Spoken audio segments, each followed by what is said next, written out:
ঠিক আছে? জনগণের মা আপনি। আপনি কি দেখতে পাচ্ছেন না এই অবিচার? আপনার বাবার এত সুন্দর ইন্ডাস্ট্রিটা একটি মাত্র মেয়ে ধ্বংস করে দিচ্ছে। বঙ্গবন্ধু শেখ মুজিবুর সাহেবের এই নিজের হাতে গড়া ইন্ডাস্ট্রিটা, প্রতিষ্ঠানটা একটি মেয়ে নষ্ট করে দিচ্ছে। মামলা মামলা মামলা, আজকে 2টা বছর শুধু মামলা মামলা করে সে শেষ করে দিচ্ছে। আমি আপনার কাছ থেকে এই জবাবটা চাচ্ছি যে আপনি কেন দেখতে পাচ্ছেন না আপনার বাবার ইন্ডাস্ট্রিটা একটা মাত্র মেয়ে ধ্বংস?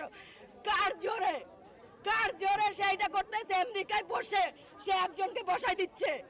আমেরিকায় গিয়ে সে ফোনের মাধ্যমে সে রিড করে সে একজনকে স্থগিত করতে। আপনি কি এটা দেখতে পাচ্ছেন না? আপনার কাছে আমার এইটা রিকোয়েস্ট, আপনার কাছে অনুরোধ, হাত জোর করে বলতেছি আমি। আমরা দীপজল ভাইকে চাই। দীপজল ভাই জিতেছেন, আমরা দীপজল ভাইকে চাই। আপনাদের কাছে আমি আর কিছু বলতে পারবো না ভাই। ইন্ডাস্ট্রি আচ্ছা, ওনার শক্তিটা কোথায়?